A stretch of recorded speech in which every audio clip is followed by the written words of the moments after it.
Susan. Greetings and welcome. We've all had those moments of inspiration, intuition, dreams, or a voice that tells us something. And we're called to act on it. At least I am. And I believe that most of the people here have had those experiences, because I've heard many times from Susan about her dreams. We've heard her speak about them. And they're powerful moments in our lives that are life-changing, that calls us forward and to stand up. I'm going to talk first about a dream I had in 1992. And my father-in-law, Joe, came to me in a dream. And we knew that he was not well. He had cancer and that it was terminal. And I was in the dream. I was bent over. I was in my pantry. I was looking for something. And I stood up, and there was Joe and Evelyn, my mother-in-law, in the kitchen. And Joe stretched out his hand and took my hand. And he said, I'm going to cry now. I had to see you before. I had to see you before. And the dream switched to the house next door, and with my husband and I. And I was saying, we have to get home. We have to get home. Joe and your mom are there. We have to get home. I woke up, and I thought about the dream. And in the morning, I discussed it with my husband. And we decided to drive to Edmonton that day after work. And so that was Thursday. And we saw Joe that evening, and the kids were so excited to see Grandpa. And he still had the army haircut from when he was in the war. It never changed. It was short. It was bristly. And the kids would rub their hands over his head. And, he was just such a loving spirit to them. He was a wonderful grandfather. And Logan was on his knee, and Natalie had her arm draped around his shoulders. And Mike and I were there. And then the next day we spent Friday with him all day. On Saturday we had to come back to Calgary and for an event that our son was attending. And it ended up, Joe passed away at 4 o'clock on Sunday afternoon. Those times when you're so grateful, the dream wasn't just for me, it was for my children and their father. And I'm grateful that Spirit was able to get through, because that is what happens, is when you're dreaming, Spirit is getting through to you, and it's giving you the information. And I've had dreams all my life, even as a young teenager, and with knowings. Okay, just bear with me 1 second, because I did rush out of my house this morning. But during my marriage, my husband would joke. He'd say, Pearl, you scare me. and I can understand why, because some of the things that came through. My father was also that kind of individual. He had dreams. And so I grew up hearing about that from my family. And he had a dream that warned him to stay away from a specific intersection. They lived up in northern Saskatchewan. So he avoided it, and then one day he decided to take his wagon and team of horses through that intersection. And he was hit by a speeding car that killed one of the horses. And just thinking, oh, it's gonna be okay. But it wasn't okay. And that's the thing that comes through.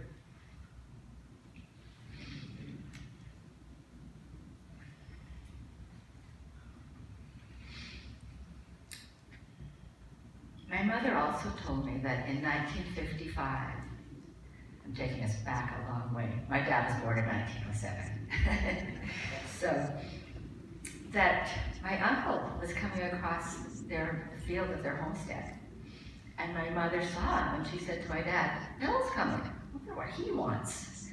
And my dad said, Mother died last night. He just knew those things. And this next one, hope I'm not boring you with my dreams, family stories. But I was working in HR for Energy, Mines and Petroleum. And the BC government was going through a reorganization at the time.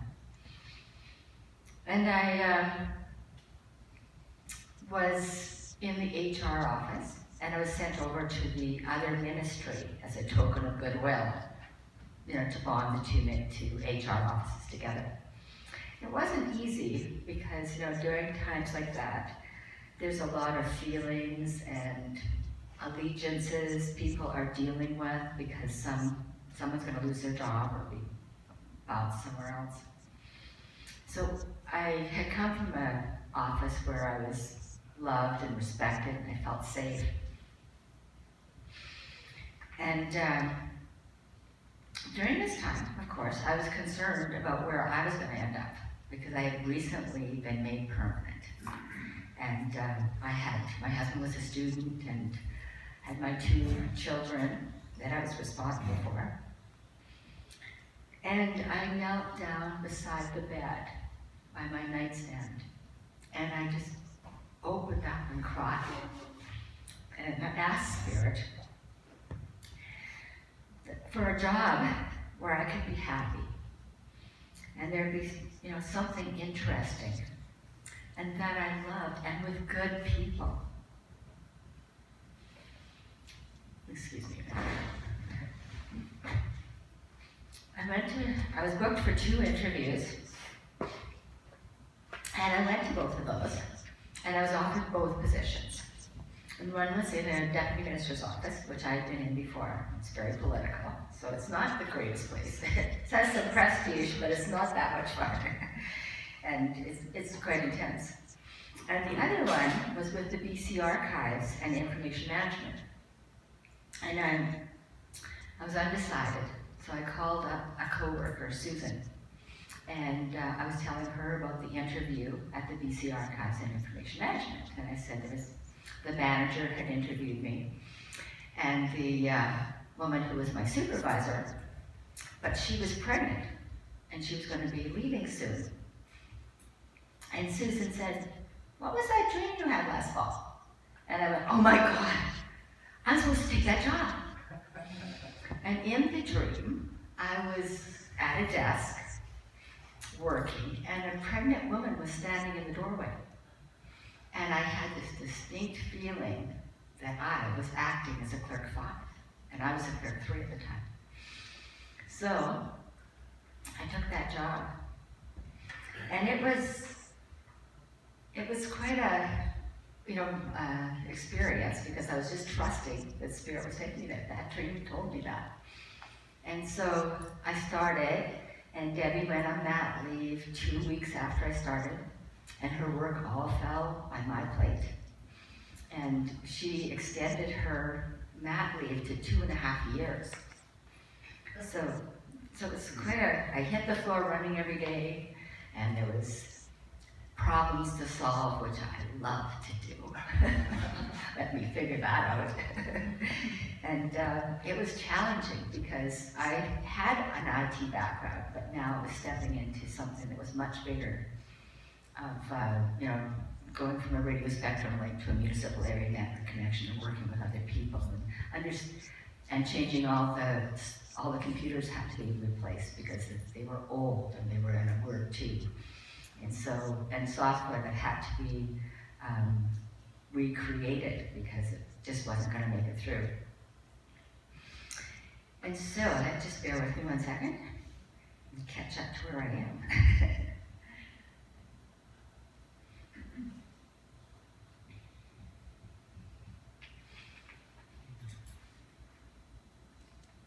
Gosh, I've gone a long way. But I should have said that I did take that job. Because that was a big moment in my life, and it actually projected it for me 10 years forward. It took me over the next 10 years. And learning curve was huge, and it was a massive confidence builder for me. And my manager, Glenn Isaac, he respected and trusted my decisions, which I'm surprised because I really didn't have the work experience behind me. But I did do things for people. It ended up that because I had made decisions and ordered specific keyboards with mouse pads that were actually separate, the whole ministry was ergonomically done, both sites. And the director had asked Glenn, "Did you approve this?" Glenn just said, "Do what you think's best." And so I ordered 9 of them, and the director walked by and he was like, "Oh, those look good, but how much did they cost?" They were expensive, but they were ordered for 80 people. So everybody got that, and new chairs, so to make sure that they were all comfortable. And these things are important to this psychology of people when they're working.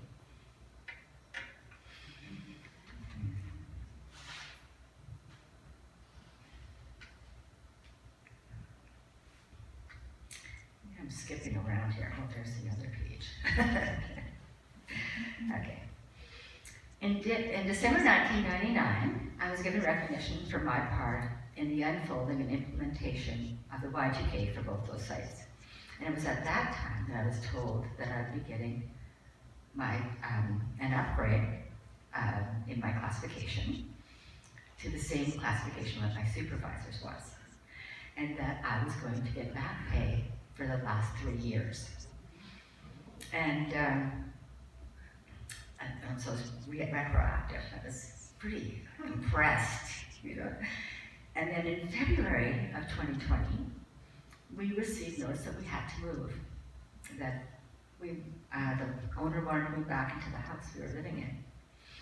So I added up my savings and the 3 years of back pay, and I went to see the bank, and I got approved for a $200,000 mortgage.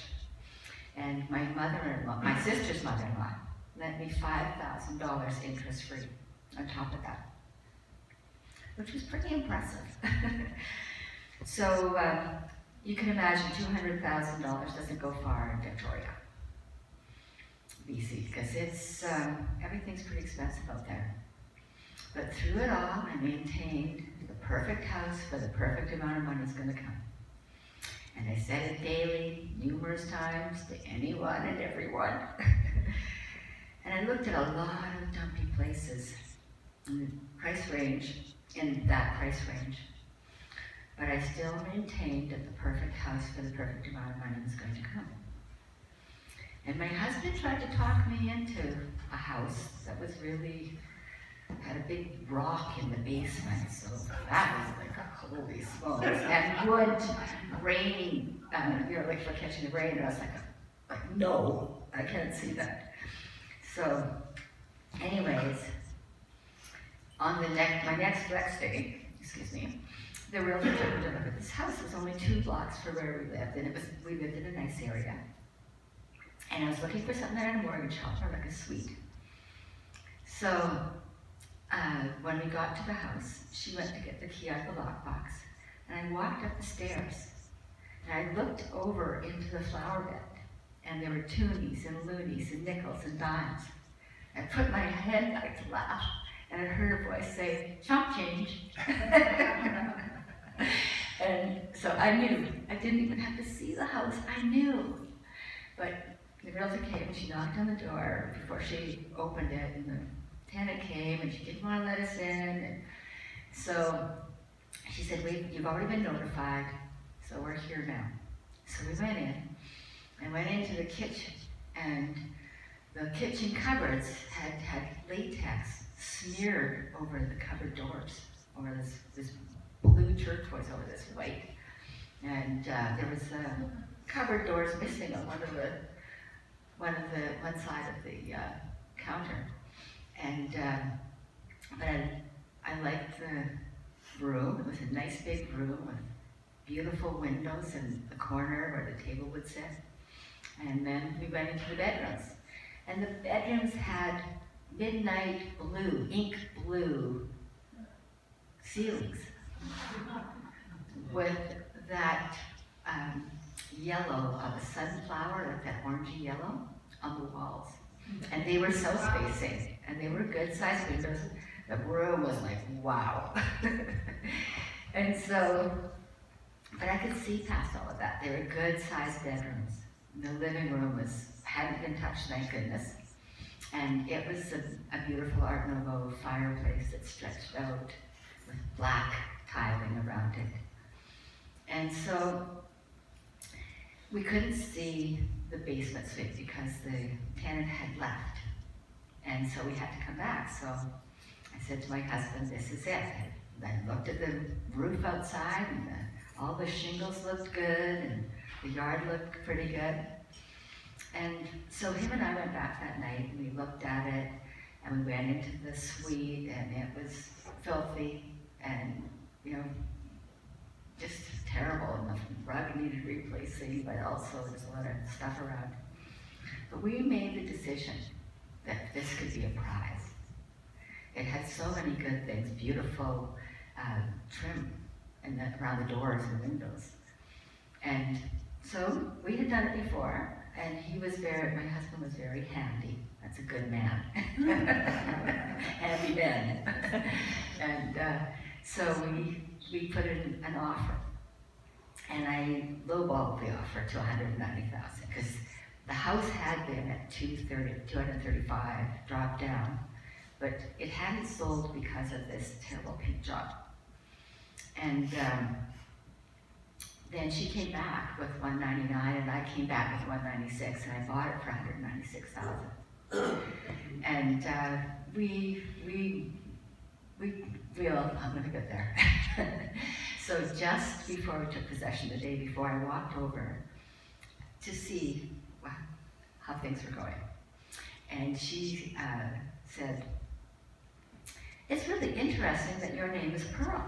And I said, why? And she said, because those dragons I painted on the inside of the entryway are looking for the pearl of great price. And she toured me through the gardens. She showed me Persian roses and floribunda roses and tea roses, which is also interesting because my middle name is Rose. So there was no not knowing that this was meant to be. So through that, I sold that house 5 years later for more than double what I paid for it. And I was leaving my marriage, and it gave me the freedom to make that choice, to make a change in my life. And I'm really grateful that I have Spirit guiding me, because from that dream in November 1996 to 2000, June of 2000, and then I went traveling. I did all of that, but I'll just bear with me 1 second. I just wanted to add, I know I might go over a moment, but I hope not too much. I wanted to talk about my mother and her faith, because she was a great example of faith to me. In the spring of 1998, she had her second triple bypass in the Saskatoon University Hospital. And 6 months later, when I visited her, she said, I died. And I was like, I was only like 32. I was like, what? You died? But you didn't die, and you're here. That's all I was scared about. And so in May of 1989, I went out to visit her again. And I had my 2 little children with me. And I admitted her the day before in the hospital, and I had set my children on the hospital room's windowsill because they were deep, and I sat them there. And I was standing there when her friend walked into the room and sat down beside my mother's bed. And my mom said, I'm gonna die. All excited. And I said, just, no, Mom, no. But she continued on with her talking to a friend. And it was, wow, she died 2 days later. But recently I read a book about a woman who had a near-death experience. And she described this bliss, this heavenly experience, before she was told she had to come back. And I realize now that my mother was overjoyed that she was going home. And Spirit had taken her briefly to show her what she had to look forward to. And she was ready to go. I have her Bible. It's worn around the edges from the years of use. Sitting down and opening on my lap, I feel the love of her pouring through those pages. I could not scientifically explain why this generates this feeling of love, and I'm there. But it is what is left in those pages, between that leather cover. And I would like to leave you with this prayer.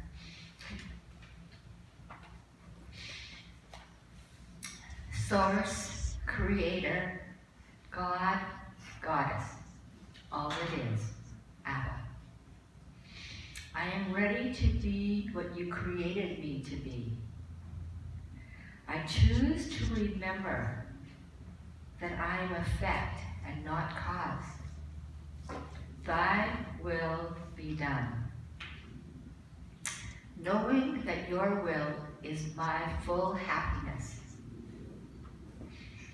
Reveal then that path which that happiness can be known. For my way has never worked, but your way has always has. Thank you.